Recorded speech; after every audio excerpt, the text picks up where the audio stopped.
ओम शांति। 1 अक्टूबर 2025 बाबा का साकार मुरली। मीठे बच्चे, रोज रात को अपना पोता मेल निकालो, डायरी रखो तो डर रहेगा कि कहीं घाटा न पड़ जाए।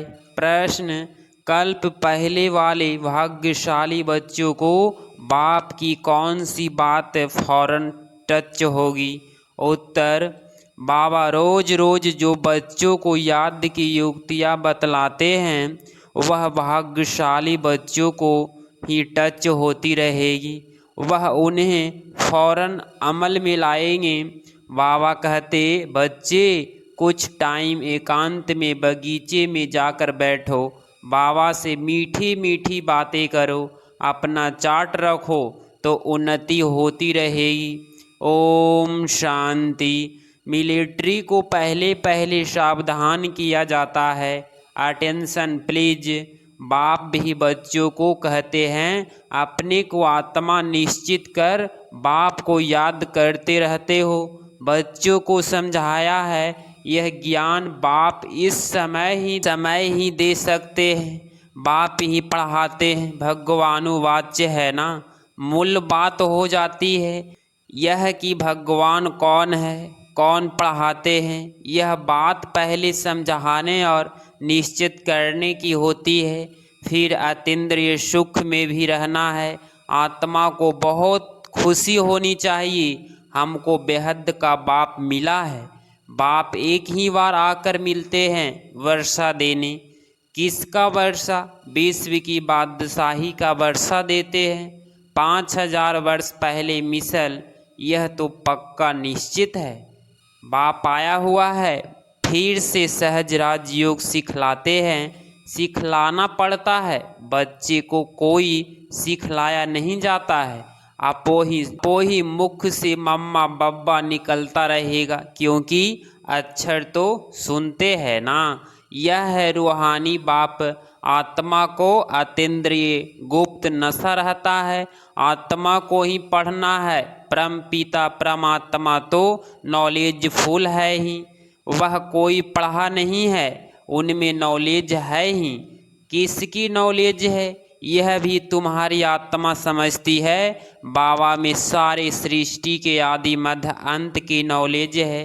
कैसे एक धर्म की स्थापना और अनेक धर्मों को विनाश होता है, यह सब जानते हैं। इसीलिए उनको जानी जाननहार कह देते हैं। जानी जाननहार का अर्थ क्या है, यह कोई भी बिल्कुल जानते नहीं है। अभी तुम बच्चों को बाप ने समझाया है कि यह स्लोगन भी जरूर लगाओ कि मनुष्य होकर अगर क्रिएटर और रचना के आदि मध्य अंत डायरेक्शन रिपीटेशन को नहीं जाना तो क्या कहा जाए। यह रिपीटेशन अक्षर भी बहुत जरूरी है, कनेक्शन तो होती रहती है ना। गीता का भगवान कौन, यह चित्र बड़ा फर्स्ट क्लास है। सारे वर्ल्ड में यह है सबसे नंबर 1 भूल। परम पिता परमात्मा को न जानने कारण फिर कह देते सब भगवान के रूप है। जैसे छोटे बच्चे से पूछा जाता है, तुम किसका बच्चा? कहेंगे फलाने का। फलाना किसका बच्चा? फलाने का। फिर कह देंगे वह हमारा बच्चा।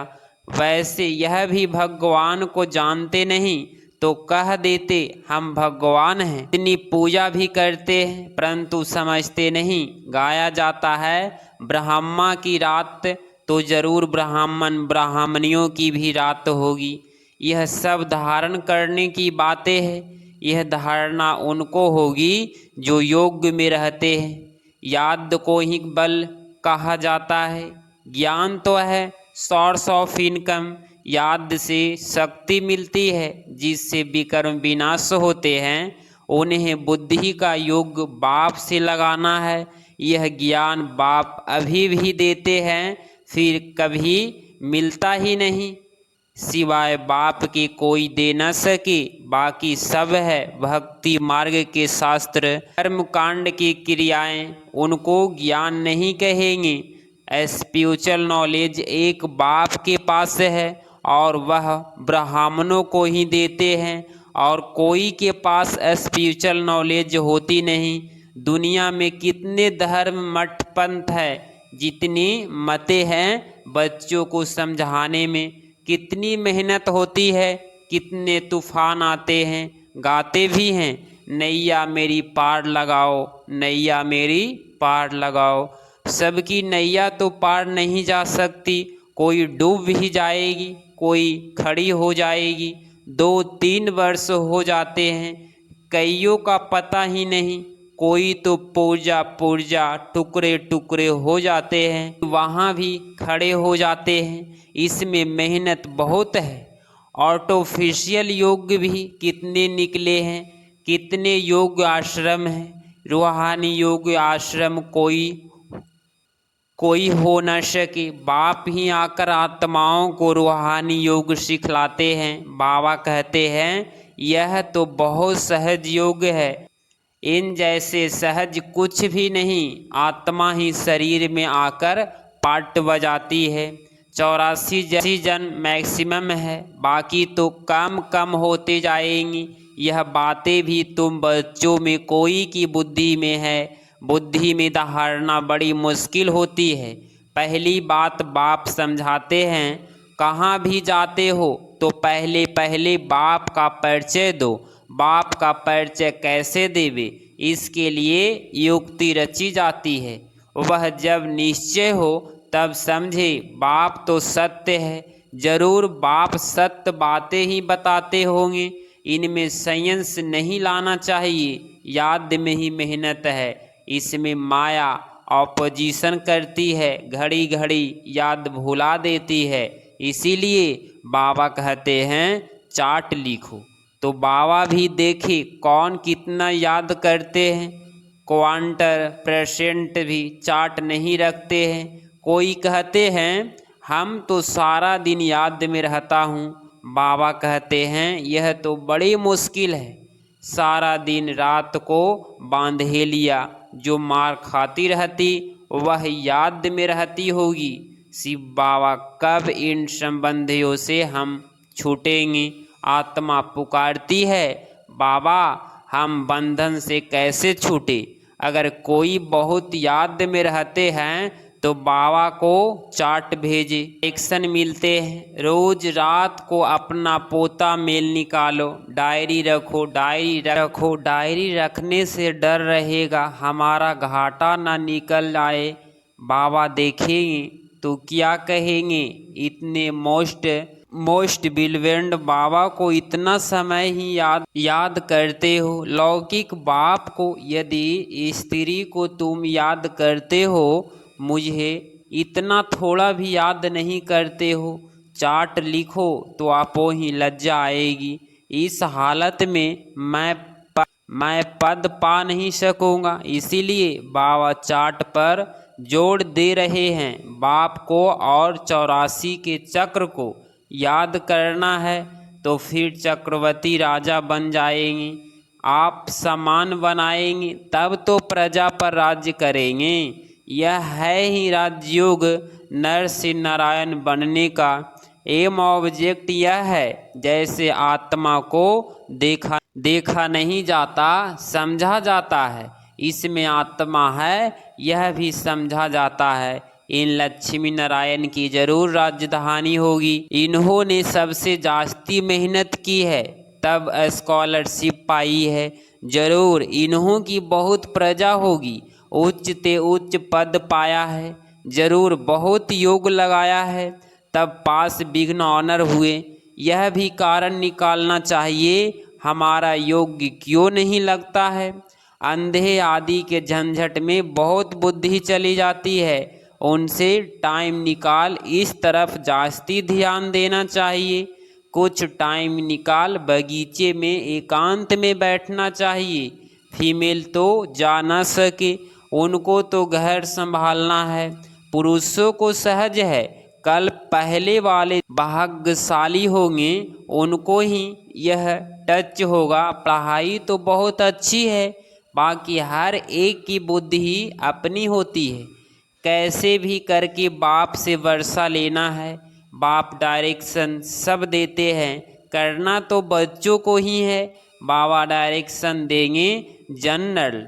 अगर कोई पूछे तो राय दे सकते हैं। तीर्थों पर, बड़े बड़े पहाड़ों पर जाते हैं तो पंडित लोग सावधान करते रहते हैं, बड़ी मुश्किलात से जाते हैं। तुम बच्चों को तो बाप बहुत सहज युक्ति बताते हैं।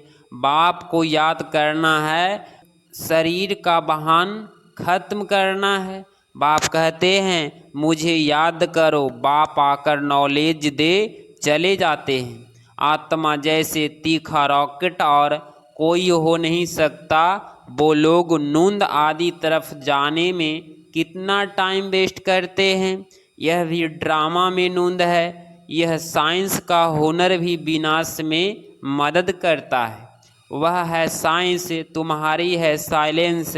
अपने को आत्मा समझ बाप को याद करना, यह है डेड साइलेंस। मैं आत्मा शरीर से अलग हूँ। यह शरीर पुराना जूती है। सर्प कछुए की मिसाल भी तुम्हारे लिए है। तुम ही कीड़े जैसे मनुष्यों को भू भू कर मनुष्य देवता बनाती हो। विषय सागर से क्षीर सागर में जाना तुम्हारा काम है। सन्यासियों को यह यज्ञ तप आदि कुछ भी करना नहीं है। भक्ति और ज्ञान है ही गृहस्थियों के लिए। उन्हीं को तो सतयुग में आना ही नहीं है। वह क्या जाने इन बातों से। यह भी ड्रामा में नींद है। इस निवृत्ति मार्ग वालों की, जिन्होंने पूरे 84 जन्म लिए हैं, वही ड्रामा अनुसार आते रहेंगे। इनमें भी नंबरवार निकलते रहेंगे। माया बड़ी प्रलब्ध है, आंखें बड़ी क्रिमिनल है। ज्ञान का तीसरा नेत्र मिलने से आंखें सिविल बनती है। फिर आधा कल्प कभी क्रिमिनल नहीं बनेगी। यह है बड़ी धोखेबाज। तुम जितना बाप को याद करेंगे उतना कर्मेंद्रिया शीतल होगी। फिर 21 जन्म कर्मेंद्रियों को चंचलता में आना नहीं है। वहाँ कर्मेंद्रियों में चंचलता होती नहीं। सब कर्मेंद्रियाँ शांत सतोगुणी रहती है। देह अभिमान के बाद ही सब शैतानी आती है। बाप तुमको देही अभिमानी बनाते हैं। आधा कल्प के लिए तुमको वर्षा मिल जाता है। जितनी जो मेहनत करते हैं उतना उच्च पद पाएंगे। मेहनत करनी है देही अभिमानी बनने की। फिर कर्मेंद्रिया धोखा नहीं देगी। अंत तक युद्ध चलती रहेगी। जब कर्मातीत अवस्था को पाएंगे तब वह लड़ाई भी शुरू होगी। दिन प्रतिदिन आवाज होता जाएगा, मौत से डरेंगे। बाप कहते हैं यह ज्ञान सबके लिए है, सिर्फ बाप का परिचय देना है। हम आत्माएं सब भाई भाई है, सब एक बाप को याद करते हैं। गॉड फादर कहते हैं करके कोई नेचर को मनाने वाले होते हैं, तो गॉड तो है ना, उनको याद करते हैं। मुक्ति जीवन मुक्ति के लिए, मोक्ष तो है नहीं। वर्ल्ड के हिस्ट्री ज्योग्राफी को रिपीट करना है। बुद्धि भी कहती है जब सतयुग था तो एक ही भारत था। मनुष्य तो कुछ भी नहीं जानते। इन लक्ष्मी नारायण का राज्य था ना। लाखों वर्ष की बात तो हो न सके। लाखों वर्ष होते तो कितनी ढेर संख्या हो जाती।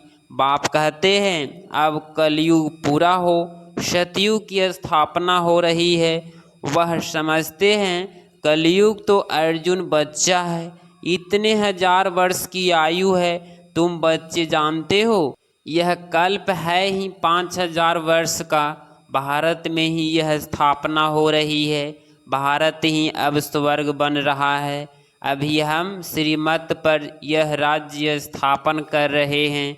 अब बाप कहते हैं मामेकम याद करो, पहला पहला शब्द ही यह दो।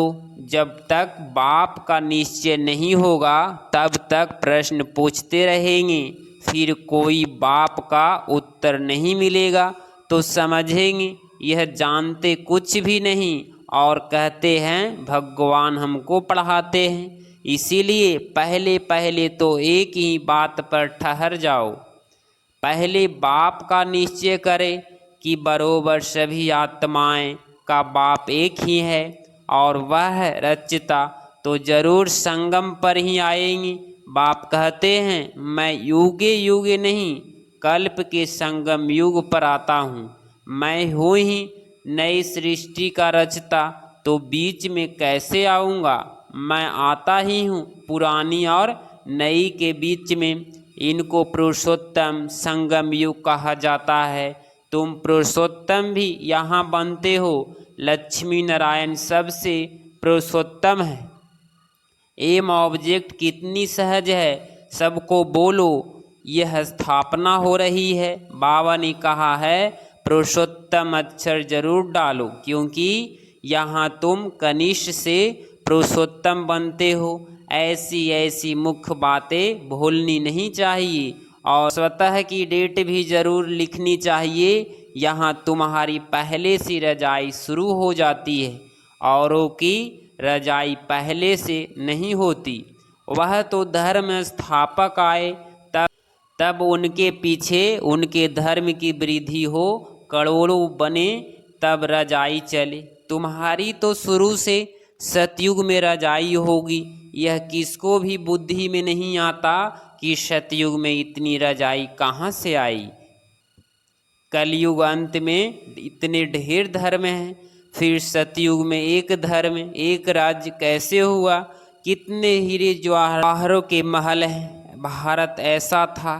जवाहरातों के महल हैं, भारत ऐसा था। किसको फ्राइड्स कहते थे। 5000 वर्ष की बात है, लाखों वर्ष का हिसाब कहाँ से आया। मनुष्य कितने कितने मूझे हुए हैं, अब उनको कौन समझाए। वे समझते थोड़े ही है कि हम आसुरी राज्य में हैं। इनकी देवताओं की तो महिमा सर्वगुण संपन्न है। इनमें 5 विकार नहीं है, क्योंकि देही अभिमानी है। तो बाप कहते हैं मुख्य बात है याद की। 84 जन्म लेते लेते तुम पतित बने हो, अब फिर पवित्र बनना है। यह ड्रामा का चक्र है। अच्छा, मीठे मीठे सिकिलधे बच्चों प्रति माता पिता बाप दादा का याद प्यार और गुड मॉर्निंग। रूहानी बाप की रूहानी बच्चों को नमस्ते नमस्ते। धारणा के लिए मुख्य सार पॉइंट नंबर 1, ज्ञान के तीसरे नेत्र को धारण कर अपनी धोखेबाज आँखों को सिविल बनाना है। याद से ही कर्मेंद्रिया शीतल सतोगुनी बनेगी, इसीलिए यही मेहनत करनी है। पॉइंट नंबर 2, अंधे आदि से टाइम निकाल एकांत में जाकर याद में बैठना है। कारण देखना है कि हमारा योग क्यों नहीं लगता है। अपना चार्ट जरूर रखना है। 1 अक्टूबर 2025 का वरदान सहन शक्ति द्वारा अविनाशी और मधुर फल प्राप्त करने वाले सर्व के स्नेही भव। स्पष्टीकरण, सहन करना मरना नहीं है, लेकिन सबके दिलों में स्नेह से जीना है। कैसे भी विरोधी हो, रावण से भी तेज हो, एक बार नहीं 10 बार सहन करना पड़े, फिर भी सहन शक्ति का फल अविनाशी और मधुर है। सिर्फ यह भावना नहीं रखो कि मैंने इतना सहन किया तो यह भी कुछ करे। अल्पकाल के फल भी भावना नहीं रखो, रहम भाव रखो। यही है सेवा भावा। भाव वाले सर्व की कमजोरियों को क्षमा लेते हैं, उनका सामना नहीं करते। स्लोगन, जो बीत चुका उसको भूल जाओ, बीती बातों से शिक्षा लेकर आगे के लिए सदा सावधान रहो। अव्यक्ति सारे स्वयं और सर्व के प्रति मनसा द्वारा योग की शक्तियों का प्रयोग करो। जैसे बाप दादा को रहम आता है, ऐसे आप बच्चों की भी मास्टर रहम दिल बन अपनी मनसा वृत्ति से वायुमंडल द्वारा आत्माओं को बाप द्वारा मिली हुई शक्तियों दो। जब थोड़े समय में सारे विश्व की सेवा संपन्न करनी है, तत्वों सहित सबको पावन बनाना है, तो मनसा द्वारा तीव्र गति से सेवा करो, योग्य की शक्तियों का प्रयोग करो। अगर आप इस चैनल पे डेली मुरली क्लास सुन रहे हैं तो चैनल को प्लीज़ सब्सक्राइब करें और नोटिफिकेशन ऑल पे क्लिक करें।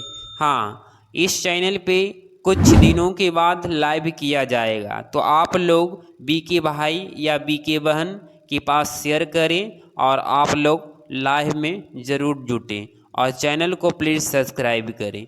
ओम शांति।